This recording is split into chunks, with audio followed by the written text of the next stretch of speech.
심리학자 지그문드 프로이드, 그리고 공산주의의 아버지인 칼 마르크스, 그리고 예수님의 공통점은 이 세 사람이 다 유대인이면서 세계 인류에 지대한 영향을 미치는 그런 사람들이었다라고 하는 공통점을 가지고 있습니다. 심리학, 상담학, 신경학, 정신분석학에서 빠질 수 없는 인물이 바로 이 프로이드입니다. 항상 이 프로이드라고 하는 이름이 심리학, 상담학에서 늘 언급이 되지요. 칼 마르크스는 세계를 양분했던 좌우 이념 체제와 또 냉전 체제, 그리고 사회주의와 자본주의를 구분하는데 빠질 수 없는 아주 유명한 인물이지요. 예수 그리스도는 어떻습니까? 세계 인류를 AD와 BC로 나누고 또 인류를 구원하기 위해서 이 땅에 오신 구세주, 온 세상에 널리 알려진 분이십니다. 이 세 사람 가운데 칼 마르크스는 육의 문제, 즉 먹는 문제만 해결하면 모든 문제가 해결될 것으로 생각을 했습니다. 그런 인간이 정치나 과학, 그리고 예술과 종교 이전에 의식주가 먼저 해결돼야 된다라고 하는 이론을 폈습니다. 우리나라도 이와 비슷한 말들이 많이 있지요. 먹어야 양반이다. 사흘 굶고 밥 넘어가지 않을 사람이 없다. 금강산도 식후경이다. 1992년도 미국 대선에서 빌 클린턴 후보자가 이런 말을 했지요. 문제는 경제야 이 멍청아 라고 하는 슬로건으로 대선에 승리하기도 했습니다. 두 번째 유태인인 근대 정신분석학의 창시자 지그문드 프로이드는 인간이 마음의 문제, 즉 정신의 문제만 해결하면 모든 문제가 해결될 것으로 생각을 했습니다.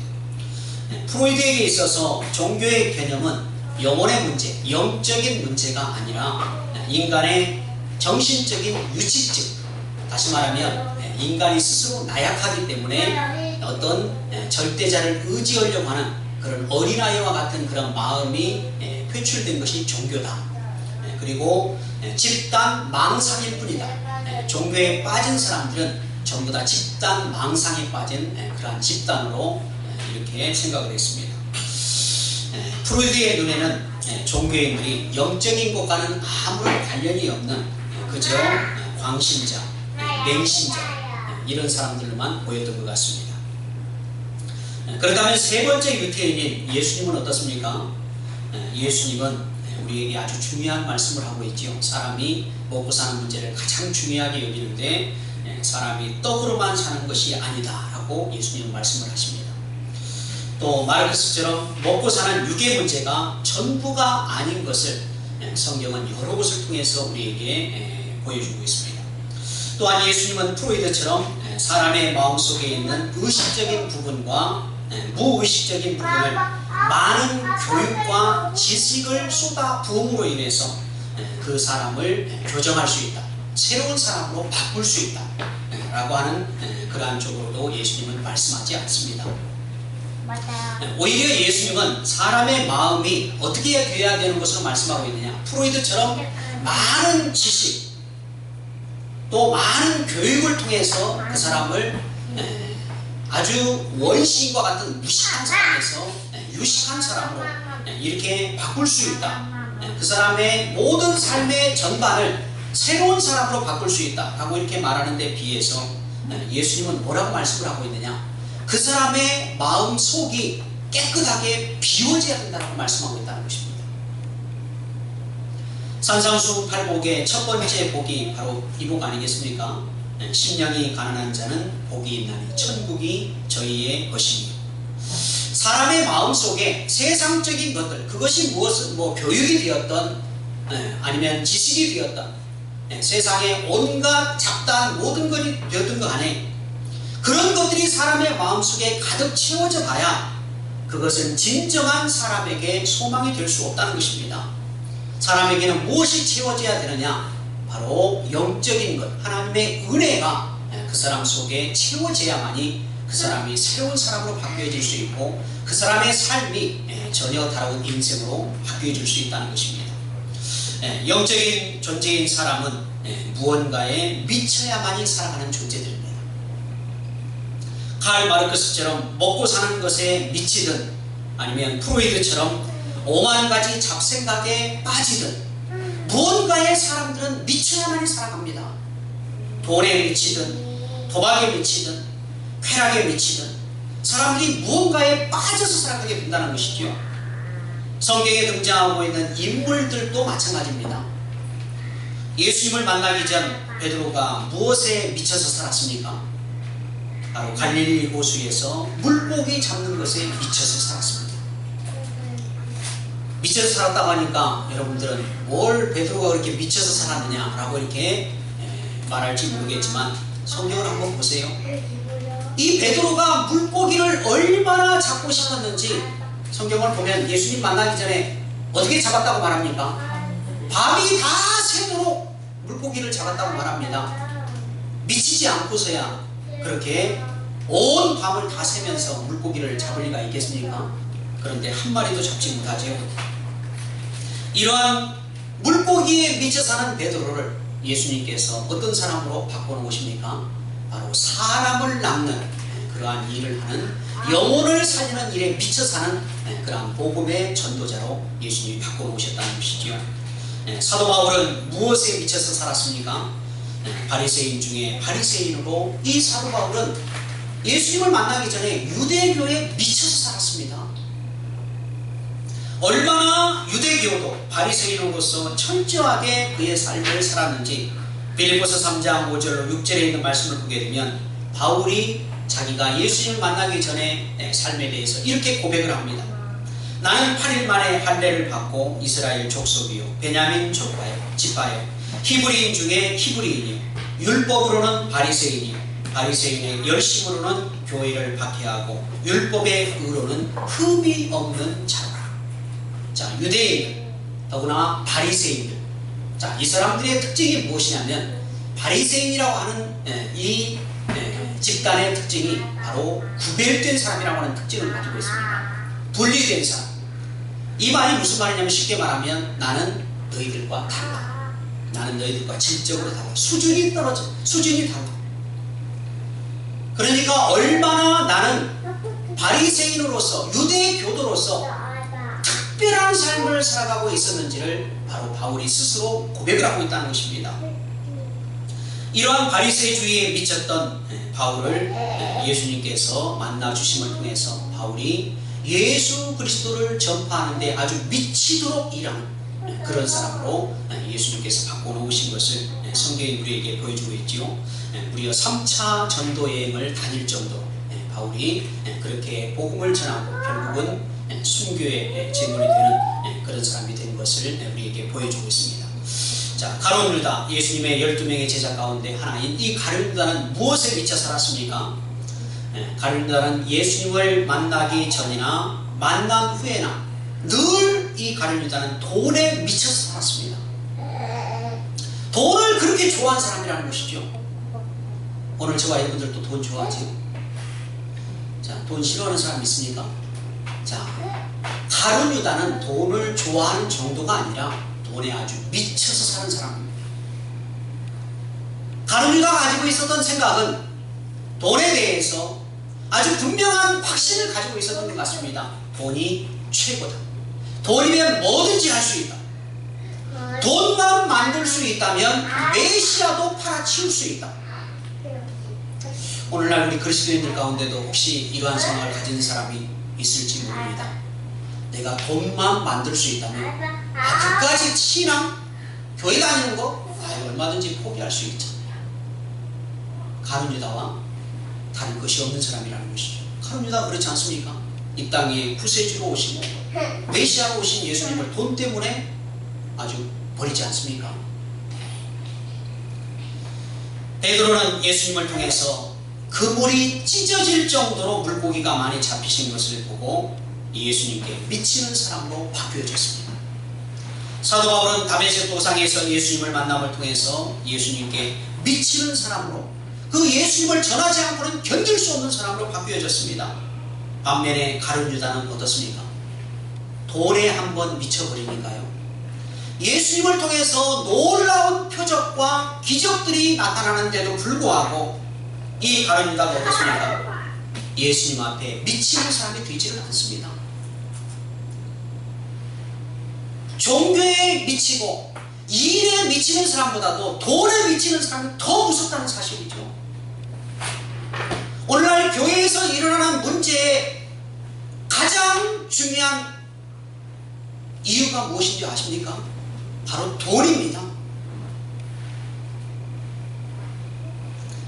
문제가 일어난 교회, 방송에서 보도되고 있는 교회들, 문제가 있다고 소개되고 문제가 있다고 반영되는 교회에 그 안을 들어가 보면요, 다 돈입니다. 17년 동안 자기 자식인 줄 알고 잘 키웠는데 그 아들이 유전자 검사를 해보니까 그 자기가 출석하는 교회에 담임 목사의 아들인 거예요. 제가 그 방송을 보는데요, 단순히 그 문제만 있는 것이 아니고 이분이 설교를 하는데 돈에 대해서 그렇게 이야기를 많이 하더라고요. 무슨 목사가 저렇게 돈 얘기를 많이 하나 싶을 정도로. 돈이 100억이 생기면 누구한테 가져와야 돼? 하나님 앞에 가져와야 돼. 근데 하나님은 계좌가 없잖아. 하나님 계좌 없잖아요. 하나님 전용 계좌 있나요? 그럼 누구 계좌로 해야 돼요? 담임 목사 계좌로 해야지. 그분이 그러더라고요. 아들만 낳은 것이 아니고 돈도 그렇게 좋아하더라고.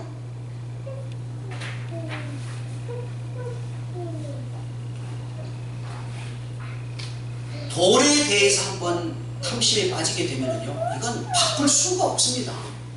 가룟 유다가 안 바뀌지 않습니까? 예수님의 제자로 일하면서도 돈을 얼마나 좋아하는지 돈께에서 돈을 빼가지 않습니까? 그것도 부족해서 예수님을 돈 때문에 팔아치우지 않습니까?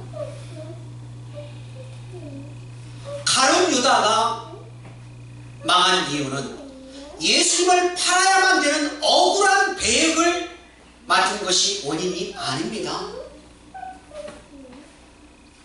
그의 생각과 그의 행동을 바꾸지 못할 만큼 그는 돈을 더 사랑했다는데 그의 가장 큰 문제가 있다는 것입니다. 이렇게 사람들은 무엇인가에 몰입하고 빠져서 살아가는 삶을 살아갑니다. 이러한 인생들에게 하나님은 여러 모양들을 통해서 하나님을 만날 수 있는 그러한 길들을 하나님은 열어놓았습니다. 사람이요, 적어도 한평생의 삶을 살아가면서요, 하나님을 찾고 하나님을 만날 수 있는 그러한 길들을 하나님은 열어놓으셨다는 것입니다.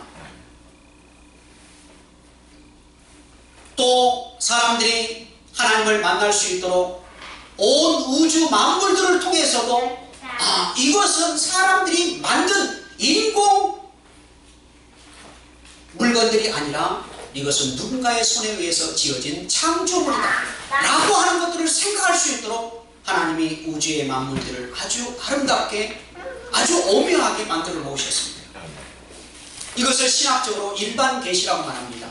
하나님께서 일반적으로 하나님이 계시고 하나님이 살아계신 것을 사람들에게 가르쳐 주는 것, 이게 바로 일반 계시죠. 천하 만물을 보면서 이것을 이렇게 누가 만드셨을까? 이렇게 질서 있게 유지되고 사람이 살아가기에 딱 알맞는 햇빛, 또 알맞는 온도, 또 알맞는 공기, 어쩌면 이렇게 사람이 가장 살아가기에 적합한 이 지구를 하나님이 온 이 우주 만물 가운데 이렇게 만들어 놓으셨어요. 바로 이것을 사람들이 생각을 해야 된다는 것이죠. 이게 바로 하나님의 일반 계시를 사람들이 알아가는 모습입니다.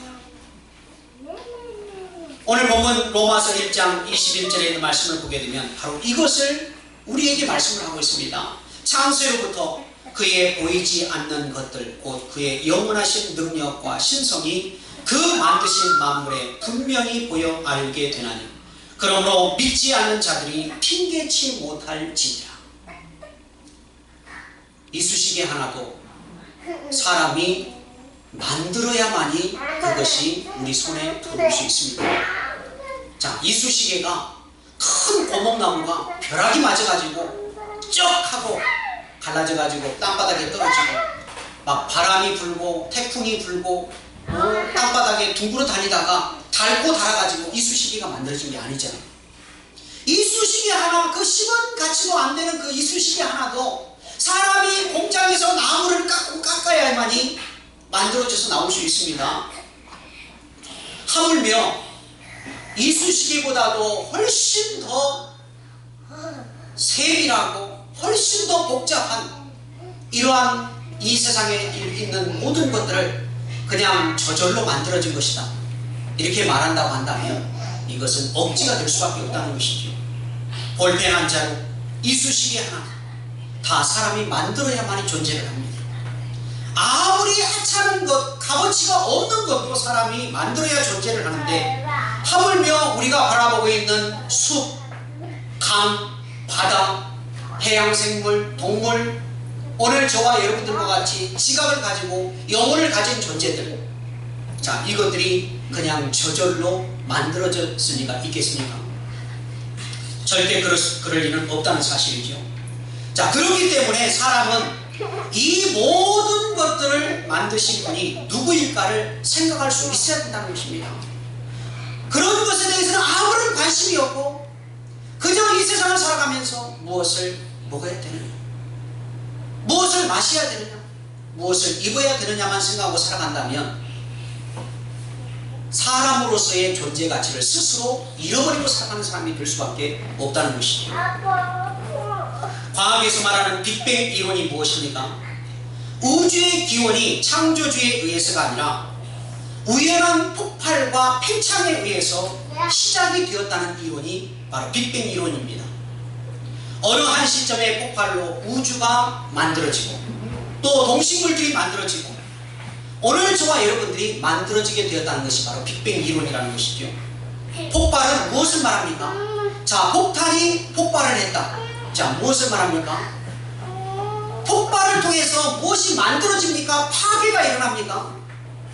폭발은요, 무엇을 만드는 것이 아니라 철저한 파괴를 만듭니다. 부서뜨리는 것입니다. 망가뜨리는 것입니다. 이게 바로 폭발입니다. 바위덩어리가 폭발을 하면 그것이 파괴되어서 부서지고 허물어지는 것입니다. 그런데 폭발을 통해서 수십억 년의 시간이 흐르고 풀도 되고 나무도 되고 동물도 되고 사람이 된다고 하는 이론, 자, 이것을 오늘날의 과학자들이 말하고 그것을 지금 믿고 있습니다. 오늘 우리는 오늘 본문에 있는 말씀과 같이 만물을 바라보면서 창조주 하나님의 그 세밀하신 손길, 그 창조주 하나님께서 조성하시고 만드신 그 하나님의 손길들을 우리는 바라볼 수 있어야 된다는 것이죠. 자, 풀 한 포기를 바라보고 들의 백합화를 바라보면서, 야, 하나님께서 이렇게 아름답게 세상을 지으셨구나. 어쩌면 저렇게 동물들도 아름답게 하나님께서 만드셨습니다. 어쩌면 이렇게 우주 공간이 질서 있게 유지되어 돌아가고 있습니다. 만약에 우주 공간이 무질서하게 돌아가고 있다면 오늘 저와 여러분들은 늘 불안에 떨면서 살아야 합니다. 언제 혜성이 우리 지구를 때릴지 모르잖아요. 저녁에 자면서도 오늘 혜성이 지구를 때리지 않을까, 내일 혹시 때리지 않을까, 늘 불안하면서 살아갈 수밖에 없습니다. 그런데 오늘 저와 여러분들은 어떻습니까? 지구가 팽팽 돌아가는데도 불구하고 편안히 지구에서 하나도 어지러움을 느끼지 않고 살아가고 있잖아요. 우리가 혜성이 와서 때릴 걸 걱정하면서 살아가는 사람 있습니까? 날마다 저녁에 우주 망원경을 바라보면서 별들이나 보고 있는 사람들이나 걱정할지 몰라도 오늘 우리는 하나도 걱정하지 않잖아요. 혜성이 와서 내 인생을 그냥 종지부를 찍을까 두려워하는 사람이 누가 있습니까? 오늘 우리는 바로 이렇게 모든 만물을 지으시고 하나님의 능력 가운데 운행하시고 이끌어 가시는 그 창조주 하나님의 모습을 우리는 늘 바라보고 생각을 해야 된다는 것이죠. 만물을 바라보며 창조주 하나님의 손길을 엿보는 것이 바로 일반 계시라고 한다면, 하나님께서 직접 온 우주와 만물을 만드시고 또 다스리시고 또 인간을 사랑하시고 인간을 구원하기 위해서 이 땅 위에 구세주를 보내신 것을 분명하게 보여주는 것이 무엇이냐? 바로 특별 계시. 이 계시의 말씀이 무엇입니까? 바로 성경 하나님의 말씀이라는 것이죠. 오늘 우리가 바라보고 읽고 있는 성경에 있는 말씀을 통해서 하나님은 직접적인 당신의 모습을 우리에게 보여주고 있습니다. 얼마나 인간을 사랑하시고 인간을 구원의 백성으로 삼기를 원하시는 그 사랑의 모습을 성경에 있는 말씀을 통해서 우리에게 가르쳐주고 있습니다. 성경은 어떤 말씀으로 우리에게 보여주고 있습니까? 기록된 말씀으로 보여주고 있습니다. 보여지고 들려진 것은요, 이것은 분명치 않을 수 있습니다. 그래서 환상보다도 더 앞서는 것이 무엇이냐? 바로 하나님의 말씀입니다. 사람이 하나님의 음성을 들었다 라고 하는 것보다도 더 앞서는 것이 무엇입니까? 하나님의 말씀입니다. 내가 무엇을 영적으로 보았다, 영적으로 들었다, 그것은 객관적으로 증명을 할 수밖에 없습니다. 그러나 하나님의 말씀 성경은 어떻습니까? 기록되어진 말씀입니다. 기록이 되었다고 하는 것은요, 이것은 부정할 수 없는 것을 말합니다. 사람들이 인류의 과거 역사를 인정하고 받아들이는 것은 무엇 때문입니까? 바로 기록이 남아있기 때문에 그렇다는 것입니다. 인류의 역사, 그게 단편이 되었건 간에 많은 양이 되었건 간에 그 기록이 남아있기 때문에 과거의 역사를 우리가 알 수 있는 것이지요. 이순신 장군이 임진왜란 당시에 그렇게 활약했다고 하는 사실을 우리가 난중일기라고 하는 것을 통해서 우리가 확인할 수 있지 않겠습니까? 만약에 그것이 없는데 어떤 학자가 위대한 장군이 있었다, 그가 이런 활약을 펼쳤다 라고 말한다면 그 사람의 생각일지는 모르겠지만 무엇을 가지고 객관적인 증거로 우리가 삼을 수 있겠습니까? 진정한 믿음의 사람, 진정한 구원의 백성은 하나님께서 만드신 만물을 바라보며 무엇을 생각할 수 있어야 되느냐? 하나님의 손길을 생각할 수 있어야 합니다. 그냥 눈에 보이는 산이 아름답다, 꽃이 아름답다, 강이 정말 아름답다 라고 하는 것으로 끝나는 것이 아니라, 야, 하나님께서 이것들을 이렇게 만들어 놓으시구나. 또한 기록된 하나님의 직접 계시, 특별 계시의 말씀을 바라보면서 이 말씀이 하나님의 말씀이고 이 말씀이 오늘 나에게 들려주시는 하나님의 음성이다 라고 하는 것들을 우리가 믿음으로 나갈 때, 이것이 바로 하나님을 믿고 섬기는 진정한 구원의 백성의 모습이 될 수 있다는 것입니다. 하나님의 말씀을 읽고 들으면서도 불구하고 그 말씀이 믿어지지 않는다고 한다면 어떻게 그 사람이 하나님의 구원의 백성이라고 말할 수 있겠습니까?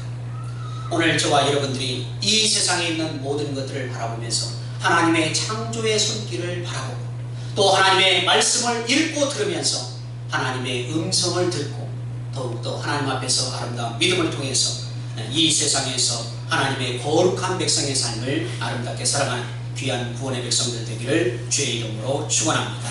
기도합니다.